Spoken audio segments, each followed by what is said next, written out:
లాడ్జిలో తనిఖీలు చేస్తూ ఉండగా తేడాగా కనిపించిన ఇద్దరు వ్యక్తులు. సీన్ కట్ చేస్తే కళ్ళు బయర్లు కమ్మే 4 కేజీల బంగారం.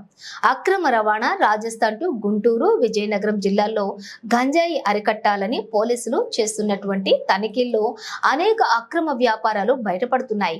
విజయనగరం జిల్లాకు నూతనంగా వచ్చిన జిల్లా ఎస్పీ వకుల్ జిందాల్ గంజాయి అక్రమ రవాణాపై ఉక్కుపాదం మోపుతున్నారు. గంజాయి రహిత జిల్లాగా మార్చాలని పక్కా ప్రణాళికలతో వర్కౌట్ చేస్తున్నారు. అందులో భాగంగా వాహన తనిఖీ జిల్లా వ్యాప్తంగా వివిధ లాడ్జీల తనిఖీలతో అక్రమ గంజాయి రవాణాదారుల్లో గుండెల్లో రైళ్లు పరిగెత్తిస్తున్నారు.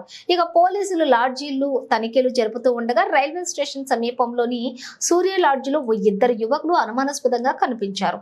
వెంటనే అప్రమత్తమైనటువంటి పోలీసులు వారిని అదుపులోకి తీసుకొని ప్రశ్నించగా వారి వద్ద జిగేల్ అనే పలు రకాల వస్తువులతో కూడిన 4 కేజీల బంగారం బయటపడింది.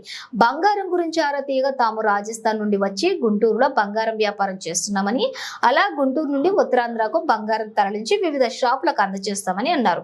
అయినప్పటికీ వారి మాటలు నమ్మలేని పోలీసులు కేసు నమోదు చేసి బంగారం సీజ్ చేశారు. అనంతరం దర్యాప్తు చేసి ఇద్దరిని అరెస్ట్ చేశారు. తర్వాత జీఎస్టీ అధికారులకు, ఇన్కమ్ ట్యాక్స్ అధికారులకు సమాచారం ఇచ్చారు. పోలీసుల నుంచి సమాచారం అందుకున్న జీఎస్టీ, ఇన్కమ్ ట్యాక్స్ అధికారులు ఘటనా స్థలానికి చేరుకుని దర్యాప్తు ముమ్మరం చేశారు. అంతేకాకుండా వ్యాపారం కోట్లలో చేసి ఇన్కమ్ ట్యాక్స్ కు మాత్రం లక్షల వ్యాపారం అయినట్లు చూపించి మోసాలకు పాల్పడుతున్నట్లుగా తేల్చారు. దీంతో ఈ వ్యాపారం ఎప్పటి నుంచి చేస్తున్నారు, ఎక్కడెక్కడికి తరలించారు, ఎంత మేర బంగారం ఇచ్చారు అని అధికారులు ఆరా తీస్తున్నారు. నాణ్యత లేని అక్రమ బంగారం ఇచ్చి అటు కస్టమర్లకు, ఇటు ప్రభుత్వానికి ట్యాక్సులు ఎగ్గొట్టి మోసం చేస్తున్నారని అధికారులు తెలిపారు. అంతేకాకుండా ఇలాంటి వ్యాపారం చేస్తున్న బంగారం దుకాణం యజమానులపై కేసు నమోదు చేసి చట్టపరమైన చర్యలు తీసుకుంటామని అధికారులు తెలిపారు. దీంతో ఉత్తరాంధ్రలోనే పలు బంగారు షాపుల యజమానులు తమ బండారం బయటపడుతుందేమోనని ఉలిక్కి పడుతున్నట్లుగా తెలుస్తోంది.